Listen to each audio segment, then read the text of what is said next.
지금 이 시간에는 오늘 우리에게 주시는 하나님의 말씀을 봉독하도록 하겠습니다. 오늘 우리에게 주시는 말씀은 창세기 13장 1절에서 4절까지의 말씀이 되겠습니다. 우리가 함께 나누어 읽는 이 말씀은 지금도 살아계시는 하나님의 말씀입니다. 아브라함이 애굽에서 그와 그의 아내와 모든 소유와 롯과 함께 네겝으로 올라가니 아브라함에게 가축과 은과 금이 풍부하였더라. 그가 네겝에서부터 길을 떠나 베델에 이르며 베델과 아이 사이 곧 전에 장막 쳤던 곳에 이르니 그가 처음으로 제단을 쌓은 곳이라.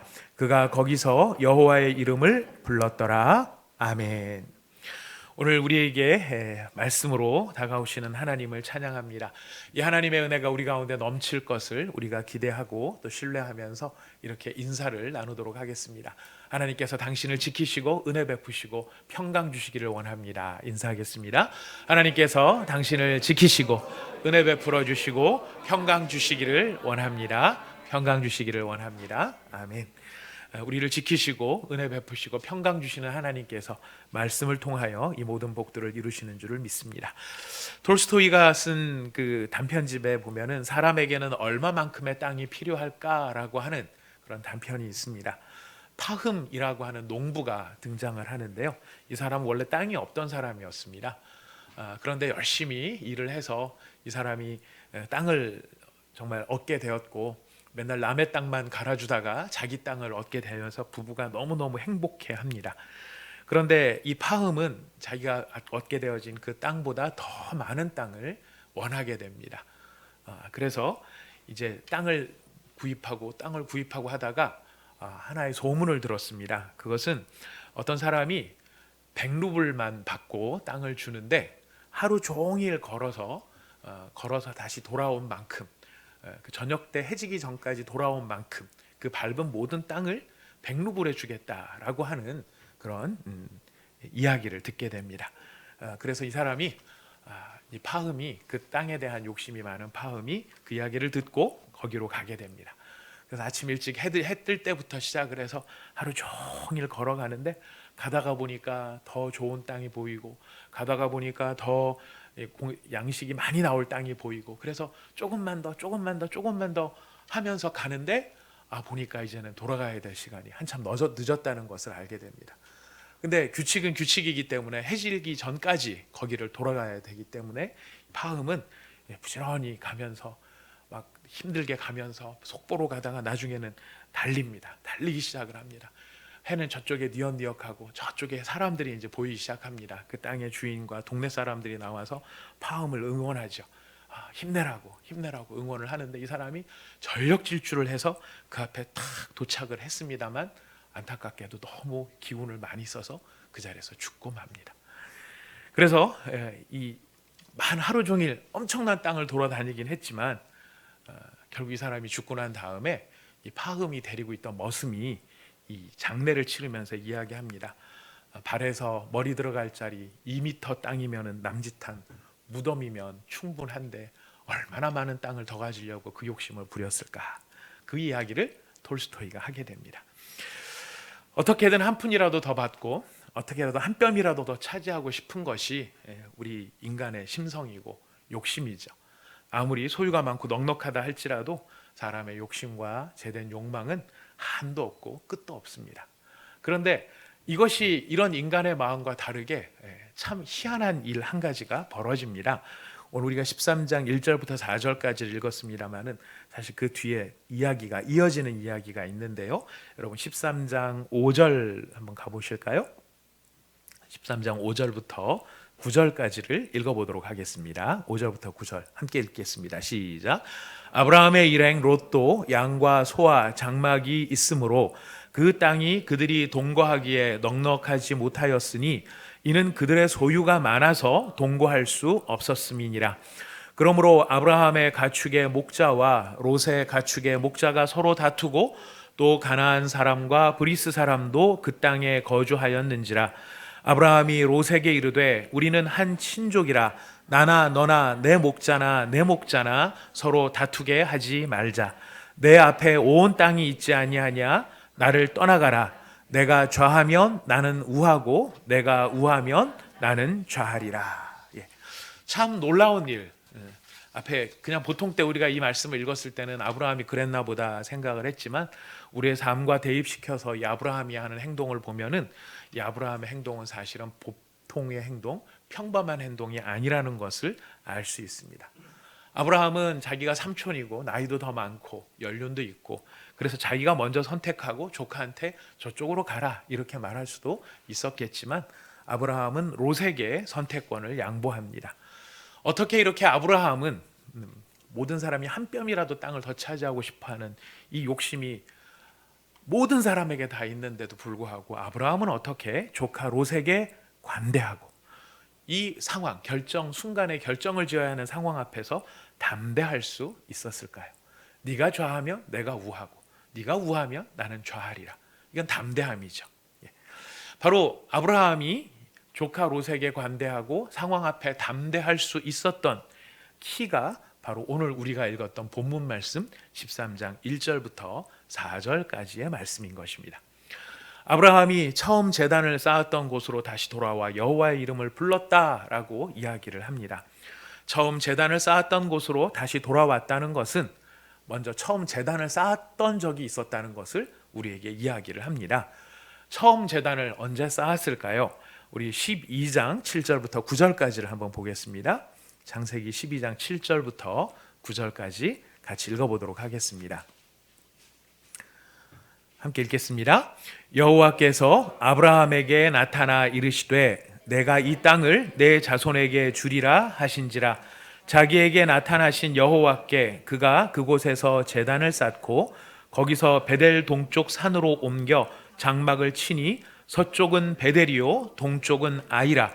그가 그곳에서 여호와께 제단을 쌓고 여호와의 이름을 부르더니 점점 남방으로 내려갔더라. 남방이라는 것이 우리 남방이라고 번역되어 있습니다만 원어는 네게브입니다. 아까 우리가 13장에서 읽었습니다. 그가 네게브에서부터 길을 떠나 베델에 이르렀다.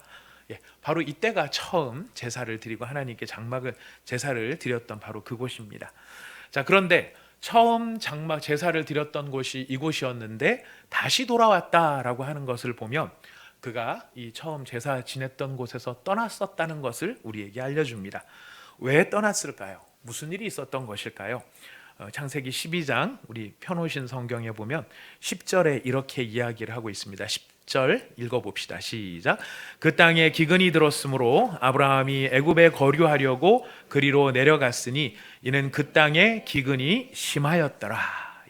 기근이 심했기 때문에 그 땅을 처음 제사 드렸던 바로 그 땅을 떠날 수밖에 없는 상황이 되었다는 것을 이야기합니다. 자, 그런데 그 땅을 떠나 애굽으로 가야 되는데 이 아브라함이 생각할 때 문제가 있습니다. 예상되는 문제가 있습니다. 애굽으로 내려가는 건 좋지만 애굽으로 내려가면 틀림없이 이 문제가 생길 것이다. 11절부터 13절이죠. 읽어봅시다. 시작. 그가 애굽에 가까이 이르렀을 때에 그의 아내 사레에게 말하되 내가 알기에 그대는 아리따운 여인이라.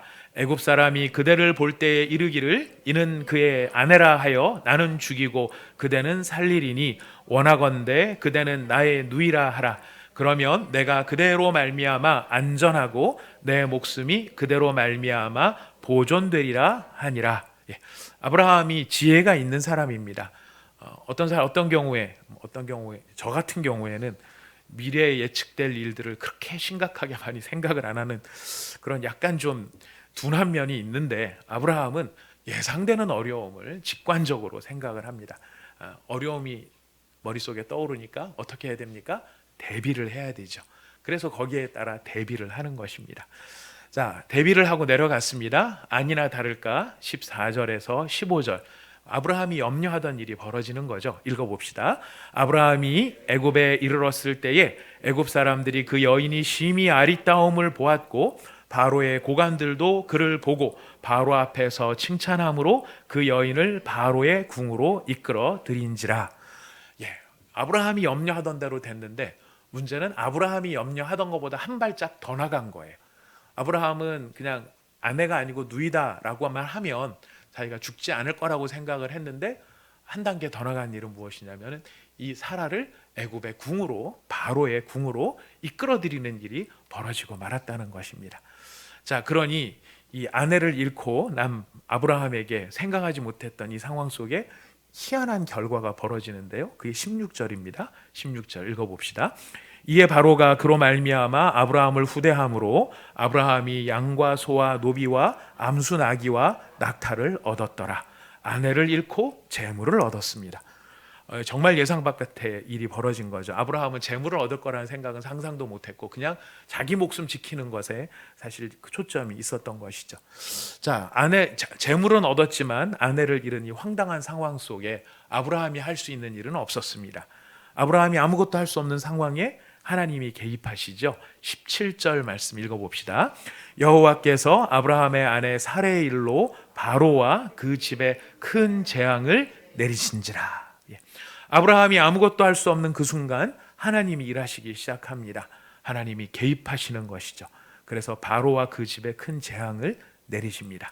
근데 이 재앙이 아브라함 때문에 일어났다는 것을 바로가 깨달을 수 있을 형태의 재앙이었던 것 같습니다. 그냥 어떻게 하다 보니까 나쁜 일이 생겼어. 그게 아니고 이 일은 아브라함 때문에 벌어진 일이야. 그래서 아브라함과 사라를 계속 붙잡고 있으면 안 돼라고 하는 사실을 바로가 인식할 수 있을 만큼 하나님은 명백하게 분명하게 개입을 하셨죠. 그래서 바로는 항복을 합니다. 18절부터 20절 같이 한번 읽어보겠습니다. 18절부터 20절 시작. 바로가 아브라함을 불러서 이르되 어찌하여 나에게 이렇게 행하였느냐? 내가 어찌하여 그를 내 아내라고 내게 말하지 아니하였느냐? 내가 어찌 그를 누이라 하여 내가 그를 데려다가 아내를 삼게 하였느냐?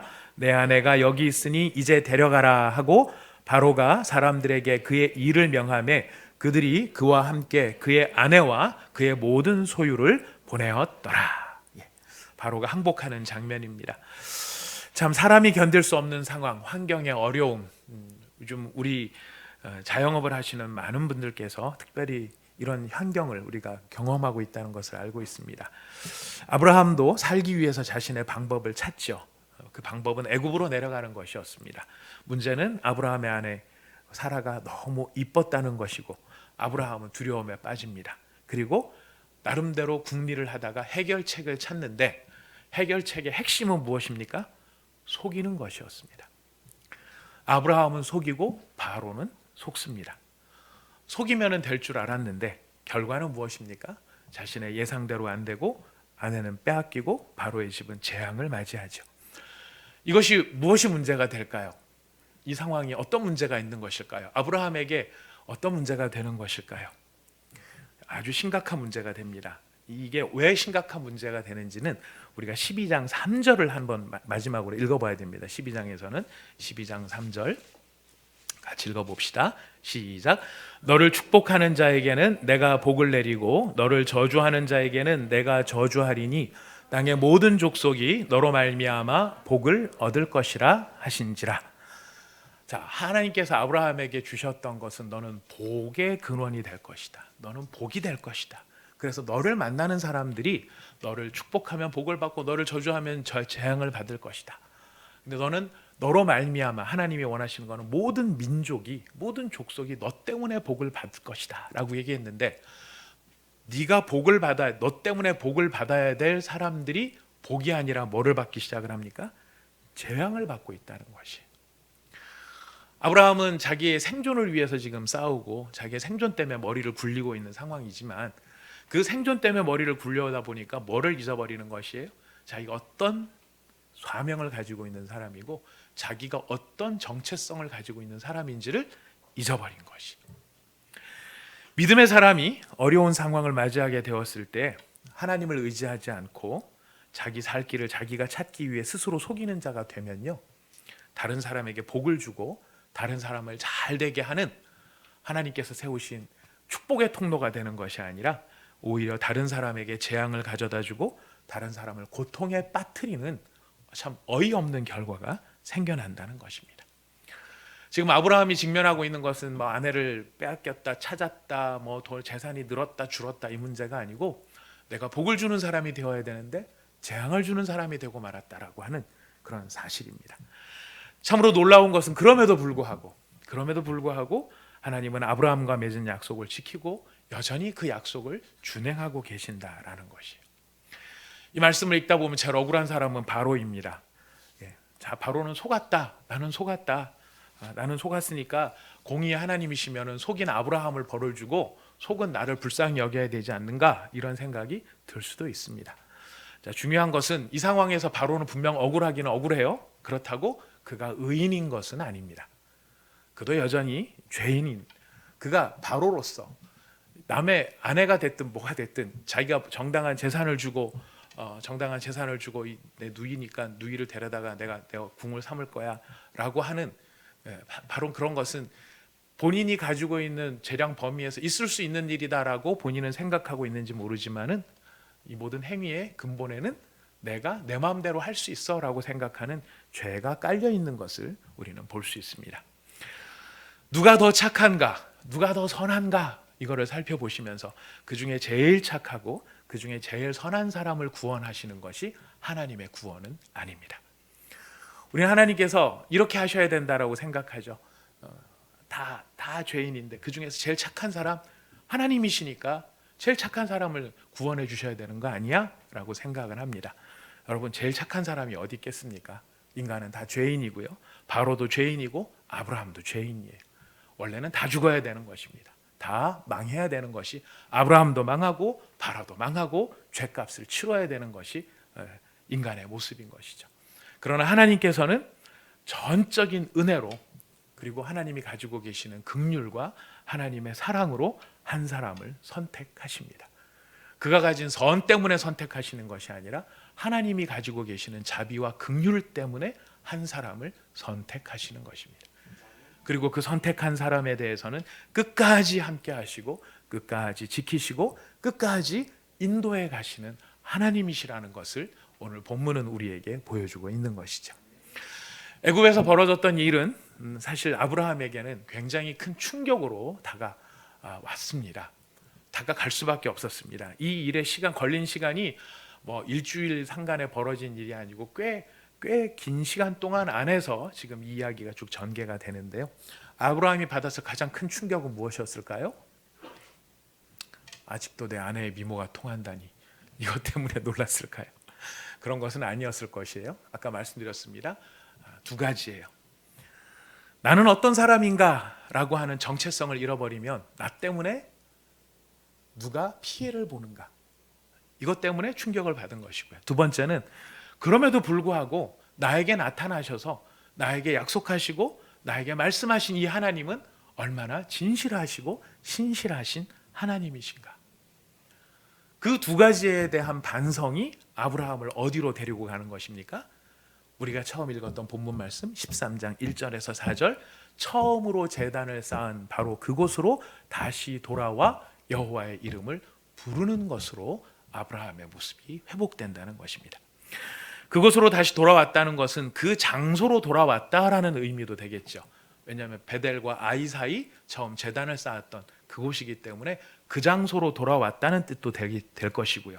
두 번째는 그가 하나님 앞으로 돌아왔다라는 의미도 담겨 있습니다. 다시 돌아왔다라는 것이죠. 바로 그가 하나님 앞으로 돌아와 여호와 앞에 제단을 쌓음으로 여호와 이름을 불렀다. 마지막 세 번째로 그의 영적인 상태가 정상적으로 회복되었다라고 하는 것을 우리에게 알려줍니다. 그곳으로 다시 돌아와 여호와의 이름을 불렀다는 것, 이것이 우리가 하는 말로 우리가 교회에서 쓰는 가장 중요한 단어, 바로 이것이 회개인 것입니다. 진정한 회개, 진정한 회개. 진정한 회개란 무엇인가? 오늘 우리는 이 본문 말씀을 통하여서 지금 아브라함이 경험하고 있는 일을 통해 하나님이 우리에게 요구하시는 참된 회개가 무엇인가를 우리는 이해하고 살펴보고, 그래서 우리가 그 회개의 자리에 이르를 수 있기를 원하는 것입니다. 진정한 회개는요, 믿음으로 그리스도 안에 있는 하나님의 자비를 알아보는 것이에요. 진정한 회개가 어디서 출발을 하느냐? 그리스도 안에 나타난, 십자가 안에 나타난 하나님의 자비를 알아보는 것, 하나님의 인자하심을 깨닫는 것, 거기에서부터 회개는 출발을 하는 것입니다. 사울과 다윗 두 사람 다 공통적으로 어떤 상황 앞에서 내가 범죄하였나이다라고 고백한 적이 있습니다. 사울도 내가 범죄하였나이다라고 얘기한 적이 있었고요. 다윗도 똑같은 얘기를 했었습니다. 하지만 다윗과 사울이 똑같은 이야기를 했었으나 그 둘의 회개에는 차이가 있었습니다. 다윗의 회개는 근본적으로 하나님의 자비에 자기 자신을 맡기는 행위였습니다. 시편 51편이 다윗의 회개의 시편이죠. 1절에 어떻게 시작합니까? 하나님이여 주의 인자를 쫓아 나를 긍휼히 여기소서라는 것이, 주의 인자를 쫓아. 다윗이 바라보는 것은 하나님의 인자하심을 바라보는 것이었기에 그 인자하심에 자기를 맡기는 것이었습니다. 하지만 사울은 내가 범죄하였나이다 라고 고백하지만 하나님을 바라보지 않습니다. 하나님을 의식하지 않습니다. 효력 있는 회개, 참된 회개는 하나님과 그의 자비하심을 바라보게 함으로써 이루어지는 것이 참된 회개입니다. 근데 하나님을 바라보지 않고 회개해야 됩니다 라고 해서 하나님을 바라보지 않고 억지로라도 하려고 하는 그 회개는요, 놀랍게도 아이러니하게도 다른 결과를 가져온다는 거예요. 어떤 결과를 가져올까요? 하나님의 자비하심과 그의 긍휼을 깨닫지 못하고 하는, 우리가 쥐어짜서 하는 회개는요, 아이러니하게도 그게 자기의 공로가 되어버려요. 나는 회개한 사람이다. 나는 회개한 사람이다. 난 회개했다 이제. 그러니 날 더 이상 귀찮게 하지 말아라. 이런 자기의 공로가 되어져 버리는 것이 거짓된 회개의 모습이 된다는 것입니다. 그래서 오늘 우리가 이 본문 말씀을 통해서 우리에게 이 사람 앞에서 사람 앞에 관대하고 환경 앞에서 담대할 수 있는 이 아브라함의 이 모습이 오늘 우리 시대에 진짜 필요한 성도의 모습이라고 저는 생각을 합니다. 사람을 향해서 관대할 수 있어야 되고요, 환경을 향해서 담대할 수 있어야 되는데, 그렇게 될 수 있는 힘과 비결이 어디에 있는가? 그것은 바로 오늘 우리 본문 말씀을 알려주는 것처럼 참된 회개에 있다라는 것입니다. 근데 이 참된 회개를 우리가 잘 이해하기 위해서는, 참된 회개 자꾸 강조하는 걸 보니까 참되지 않은 회개도 있다는 이야기겠죠. 사울처럼. 자, 성경은 이렇게 이야기합니다. 우리 고린도후서 7장 9절에서 10절을 가보도록 하겠습니다. 고린도후서 7장 9절에서 10절까지의 말씀, 우리 같이 읽어보도록 하겠습니다. 고린도후서 7장 9절 10절 말씀입니다. 아직 넘기시는 소리가 들리십니다. 같이 읽겠습니다. 시작. 내가 지금 기뻐함은 너희로 근심하게 한 까닭이 아니요 도리어 너희가 근심함으로 회개함에 이른 까닭이라. 너희가 하나님의 뜻대로 근심하게 된 것은 우리에게서 아무 해도 받지 않게 하려 함이라. 하나님의 뜻대로 하는 근심은 후회할 것이 없는 구원에 이르는 회개를 이루는 것이라. 세상의 근심은 사망을 이루는 것이니라. 하나님의 뜻대로 하는 근심은 후회할 것이 없는 구원에 이르게 하는 회개, 이것이 진정한 회개라고 한다면, 진정한 회개가 아닌 회개는 무엇인가? 세상 근심은 사망을 이룬다. 후회인 거죠. 후회와 회개는 분명히 다릅니다. 우리가 이 후회와 회개를 잘 구분해야 합니다. 제가 오늘 본문 말씀을 준비를 하면서 그동안에 제가 신앙생활 해왔던 30-40년의 신앙생활의 여정을 쭉 살펴보면서 나는 진짜 회개한 사람인가 후회한 사람인가를 살펴보면서 얼마나 사실 많이 부끄러웠는지 모릅니다. 저 자신도 참된 회개의 자리에 이르는 것보다는 그냥 후회로 끝날 때가 너무나 많은, 근데 그것을 회개라고 생각하면서 살아온 인생이 아닌가 하는 제 스스로의 반성을 참 많이 하게 되었습니다. 여러분, 참된 회개는 세 가지 특징이 나타나는데요. 첫 번째는 무엇이냐면, 참된 회개는 사람을 두려워하는 것이 아니라 하나님을 두려워하는 것이 참된 회개입니다. 후회는 인간을 두려워한 결과예요. 후회한다라는 것은 인간을 두려워하는 것이고요, 회개한다라는 것은 하나님을 두려워하는 것이. 이 차이가 어떤 차이가 있느냐? 잠언 29장 25절은 이렇게 이야기합니다. 솔로몬이 선포하죠. 사람을 두려워하면 올무에 걸리게 되거니와 여호와를 의지하는 자는 안전하리라. 사람을 두려워하는 자는 올무에 걸린다. 우리가 덫에 걸리는 방법, 우리가 인생을 살아가면 덫에 걸리는 것이 우리 속에 후회를 심는 것이다 라고 누군가 이야기를 했습니다. 우리가 후회한다는 것은 무엇입니까? 다른 사람들이 우리가 저지른 것을 알아내서 다른 사람들에게 들켰을 때 그때 후회가 생기죠. 들켰다라는 것이죠.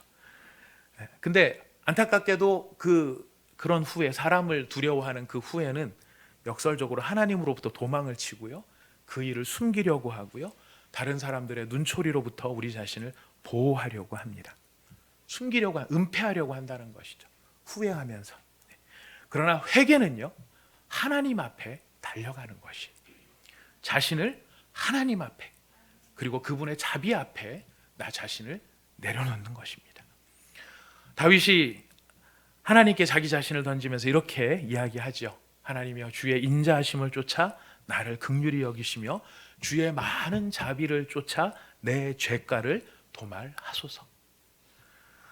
후회는 사람의 눈을 두려워해서 그 사람의 눈을 피하려고 하는 것이지만, 참된 회개는 하나님 앞에 나가 그의 자비로 이 모든 것을 씻어 주시기를 바라는 것이. 그런 점에서 후회는 자기 자신이 자기를 속죄하려는 성향도 나타납니다. 자기의 양심의 죄책감을 덜기 위해서, 내 이미지가 손상된 것을 보상받기 위해서 진짜로 이 죄를 고백하기보다는 피할 방법을 찾거나 변명하려고 하거나 다른 사람을 공격하려고 하거나 자신의 죄가 실수라고 이야기하거나 심지어 운이 나빠서 그랬다라고 한다거나 나도 피해자야 라고 주장하는 이런 모습들을 스스로에게 선포하기도 합니다. 그리고 자기 자신에게 그렇기 때문에 내가 너의 죄를 용서한다라고 스스로 말하기도 하더라는 것이죠. 하나님 앞에 나가서 하나님과 대화하는 것이 아니라 자기 자신과 대화를 하면서 내가 나를 용서하는, 바로 그런 모습은 진정한 회개에 이르게 한다기보다는 오히려 후회 가운데 남게 만든다 하는 것입니다.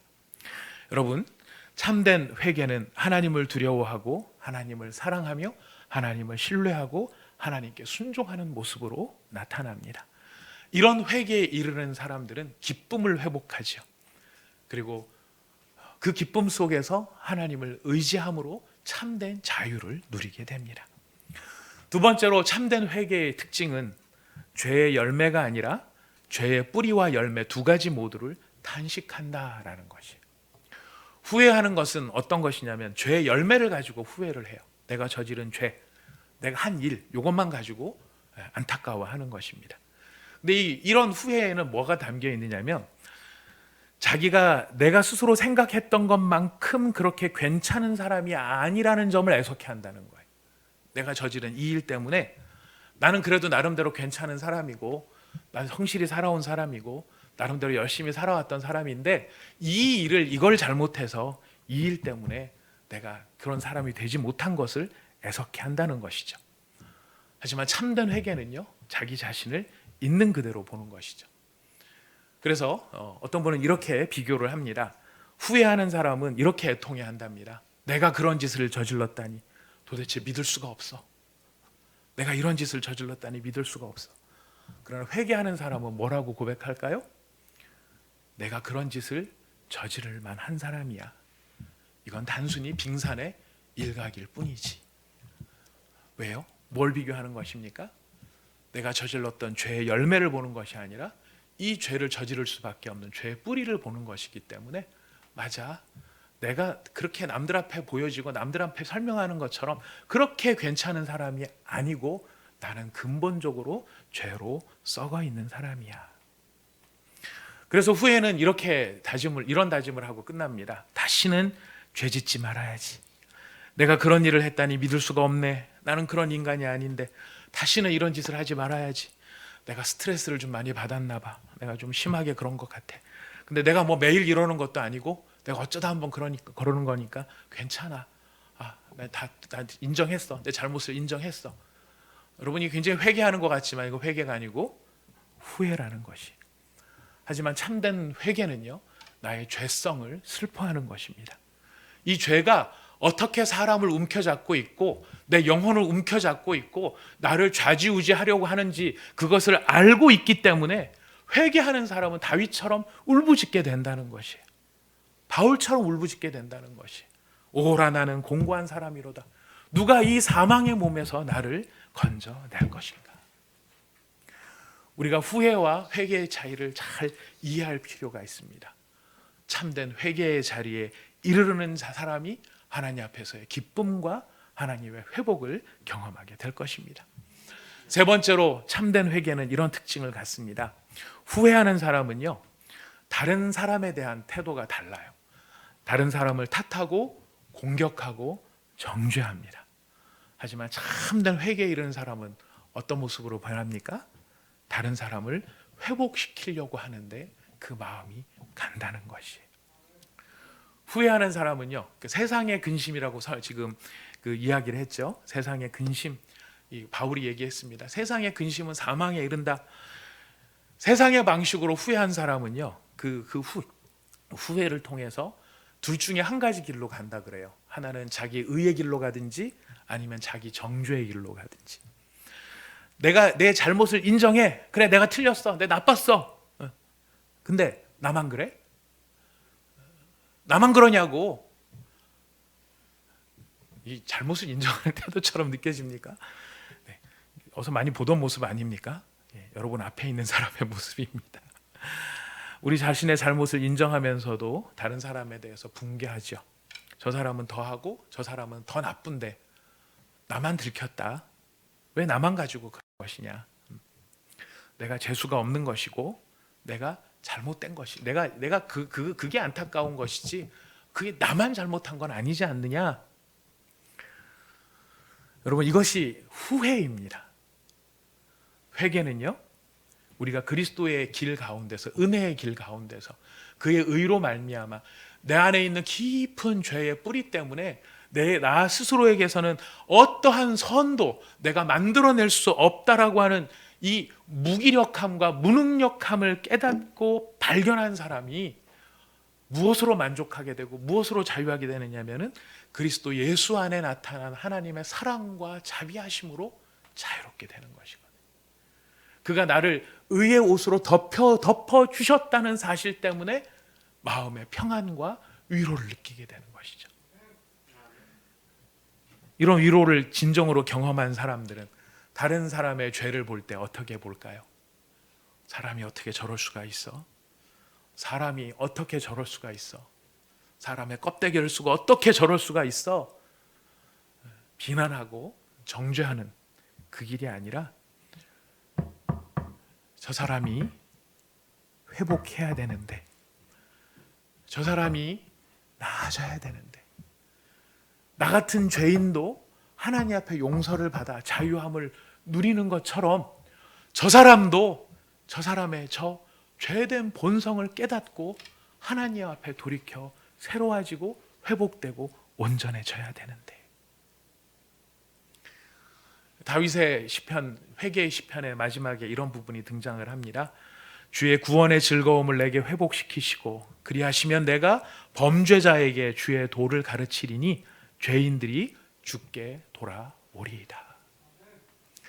진정한 회개에 이르는 사람들은 사람을 정죄하고 그를 비난하는 것이 아니라 그를 회복시키고 그를 온전케 하며 그를 더 건강하게 만들도록 하려는 하나님의 마음, 그리스도의 마음이 그의 마음에 충만하게 된다는 것입니다.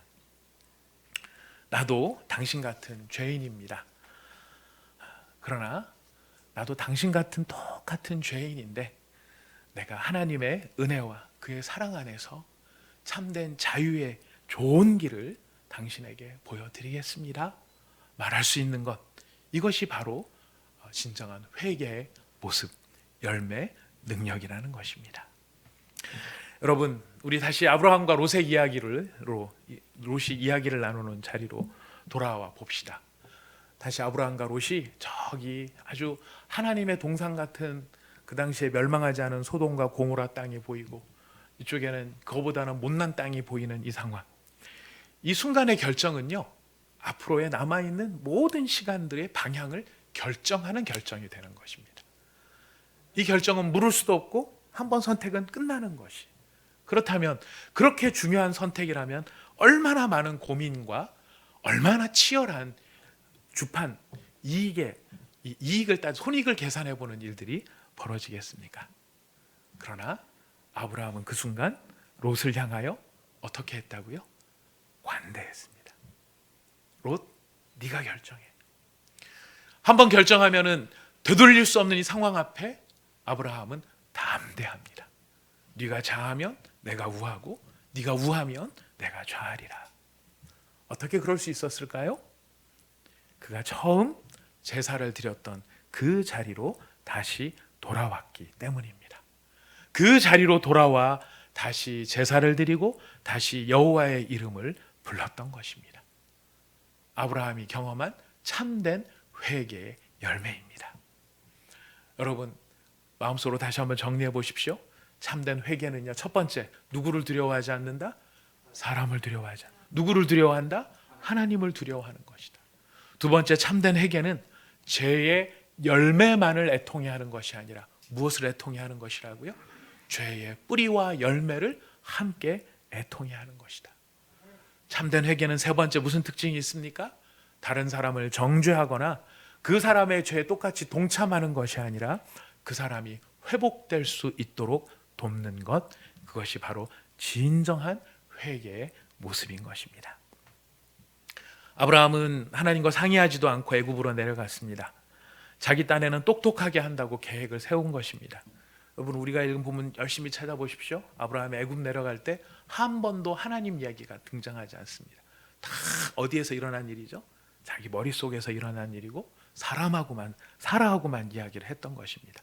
자, 그랬더니 그 결과가 무엇입니까? 결과가 다른 사람이 복을 받게 만들고 다른 사람을 복되게 해야 될 사람이 오히려 다른 사람을 재앙에 빠뜨리고 그 사람을 어려움에 빠뜨리게 만드는 것, 참으로 후회스럽고 애통한 일이죠. 하지만 더 중요한 게 있습니다. 그렇게 후회하고 애통하는 것으로 끝나지 않은 것이죠. 그것으로 끝나지 않고 어떤 일로 이어집니까? 처음 제사를 드렸던 그 자리로 다시 돌아와 여호와의 이름을 불렀다. 오늘 우리 시대에 우리 그리스도인들이 또 이 땅의 교회가 하나님 앞에 많은 회개의 이야기를 하고 있습니다. 저도 공감합니다. 만나는 사람마다 교회가 회개해야 된다, 회개해야 된다. 그런 고민이 들더라고요. 회개가 그럼 뭔가? 어떻게 하는 것이 회개인가? 뭘 어떻게 하자는 것인가? 당신이 말하는 회개가 무슨 뜻인가? 이런 것을 질문한 그런 생각들도 한편에 있었습니다. 오늘 본문 말씀을 쭉 살펴보면서 사람에게 관대하고 상황에 담대할 수 있는 이 성도의 능력이 나타날 수 있는 참된 회개의 모습은 바로 아브라함이 그가 처음 제사를 드렸던 곳으로 돌아와 하나님과의 관계를 회복하고 영적으로 건강해지는 이 모든 것이 참된 회개의 모습이다. 이것을 우리가 기억해야 할 것입니다. 하나님은 우리가 참된 회개에 이르기를 원하십니다. 후회하는 모습, 회개하는 것처럼 모습을 갖는 것이 아니고, 우리는 그거밖에 보지 못하잖아요. 저도 무슨 통찰력이 있어서 딴 걸 볼 수 있는 건 없습니다. 여러분들이 하는 모습이나 제가 하는 모습이나 후회인지 회개인지 참 구분하기 어려운 부분이 있어요. 하지만 오늘 하나님께서 말씀을 통해서 진짜 회개의 참된 모습은 이런 것이다 하는 것을 우리에게 선포해 주셨습니다. 그렇다면 우리 스스로가 내가 후회하는 사람인지 회개하는 사람인지를 살펴보아 어떤 자리로 나가야 될까요? 참된 회개의 자리로 나가야 할 것입니다. 하나님은 그것을 기뻐하셔서 오늘 우리에게 이 말씀을 선포해 주십니다. 하나님은 어떤 하나님입니까? 나의 모든 어리석음과 간교함과 무능력함에도 불구하고 나와 하신 약속을 반드시 지키시는 신실하신 하나님이십니다. 우리가 그 하나님의 하나님 되심을 깨달으실 수 있는 은혜가 있기를 축복합니다. 그의 무한하신 자비하심과 그 앞에 나와 돌이켜 자신의 잘못과 내 죄 안에 있는 뿌리, 죄의 뿌리를 인정하는 자를 정죄하시는 것이 아니라 그 사랑과 자비 앞에 의지하고 의탁하는 사람을 긍휼히 여기시고 불쌍히 여기시고 그를 보듬어 주시고 안아 주시고 그를 깨끗게 하시는 그 하나님, 우리가 그 하나님을 의지하고 기억함으로 참된 회개를 통해 이 시대에 다시 성도의 능력과 교회의 능력이 나타나는 저와 여러분 모두가 되시기를 부탁드리겠습니다. 우리 함께 기도합시다. 아브라함이 처음 제단을 쌓은 곳에 다시 올라갔다라는 이 한마디의 말씀에 우리 하나님께서는 오늘 우리에게 이 말씀을 통해서 우리에게 말씀하여 주십니다. 과연 우리가 이 시대를 이기는 사람, 이 시대가 감당하지 못하는 믿음의 사람, 사람들 앞에서 관대할 수 있고 상황 앞에서 담대할 수 있는 믿음의 사람으로 우리가 진정으로 살아가기를 원한다면 오늘 하나님께서는 우리에게 말씀하십니다. 후회하는 인생이 아니라 참된 회개에 이르는 자가 되라 라고 말씀하십니다. 우리 자신의 모습을 말씀에 비추어 봅시다. 그래서 우리는 지금 어떤 자리에 있는지를 살펴봅시다. 그리고 오늘 주신 하나님의 말씀, 하나님께서 우리에게 선포해 주신 말씀을 힘입어 우리가 참된 회개의 자리에 이르러 주의 주시는 자유와 기쁨을 다시 누릴 수 있도록, 세상을 이기는 넉넉한 믿음의 자리에 이르를 수 있도록 주여 도와주옵소서. 같이 지금은 우리 주 예수 그리스도의 한이 없으신 은혜와 우리 아버지 하나님의 말로 다할 수 없는 사랑하심과 인자하심과 자비하심, 그리고 성령 하나님의 교통교제 위로하심이 후회가 아니라 참된 회개의 자리에 이르러 다시 제단 앞으로 돌아와 여호와 이름으로 부름으로 말미암아 사람 앞에 관대하고 세상을 향하여 담대할 수 있는 믿음의 자리를 회복하기를 원하며 이 자리를 떠나가는 사랑하는 모든 성도들과 그 가정 위에, 우리나라 대한민국과 모든 선교지 위에 이제로부터 영원토록 함께 계시기를 간절히 축원하옵나이다. 아멘.